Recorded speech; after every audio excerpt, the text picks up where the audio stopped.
Hi అండి. Welcome to my channel Mouni Raja simple home recipes అండి. ఈరోజు recipe వచ్చేసి వెరీ టేస్టీ కాకరకాయ ఫ్రై అండి. చాలా బాగుంటుంది. ముందుగా 4 కాకరకాయలు తీసుకొని పైన పీల్ చేసుకొని కడిగి చిన్న చిన్న ముక్కల్లాగా కట్ చేసి పెట్టుకోవాలండి. ఈ విధంగా కట్ చేసుకున్న ముక్కలన్నీ ఒక బౌల్లో వేసేసి దాంట్లో 1 table spoon salt and 1 table spoon పసుపు వేసి బాగా మిక్స్ చేసి ఒక 1 అవర్ పక్కన పెట్టుకోవాలి. ఈ విధంగా కలిపి ఒక 1 అవర్ పక్కన పెట్టుకున్నాక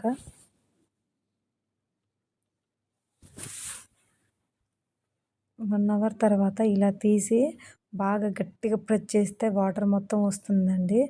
అప్పుడు అసలు చేదు కూడా ఉండదు. కర్రీ చాలా టేస్టీగా ఉంటుంది. కాకరకాయ తినని వారు కూడా తింటారు, అంత బాగుంటుంది. చూడండి, ఇలా బాగా గట్టిగా ప్రెస్ చేసి తర్వాత ఒక ప్యాన్ పెట్టుకొని 3 టేబుల్ స్పూన్ ఆయిల్ వేసుకొని ఫ్రైకి ఆయిల్ ఎక్కువే పడుతుందండి. దాంట్లో మనం ముందుగా పిండి పెట్టుకున్న కాకరకాయలు కూడా వేసి మంచిగా బ్రౌన్ కలర్ వచ్చే వరకు వేయించుకోవాలి. ఈ విధంగా వేగాక దీంట్లో మనం 1 ఆనియన్,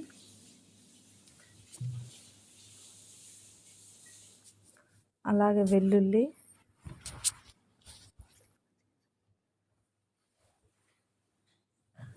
వేసి మంచిగా మిక్స్ చేసుకోవాలండి. మిక్స్ చేసుకొని అలాగే కొంచెం కరివేపాకు, కొంచెం పసుపు కూడా వేసి మంచిగా ఫ్రై చేసుకోవాలి బ్రౌన్ కలర్ అయ్యే వరకు. ఇప్పుడు కొంచెం సాల్ట్ చూసి వేసుకోవాలండి. ఎందుకంటే మనం ఇందాక ముక్కలకు సాల్ట్ పట్టించాం కాబట్టి మళ్ళీ ఎక్కువ అయ్యే ఛాన్స్ ఉంటుంది.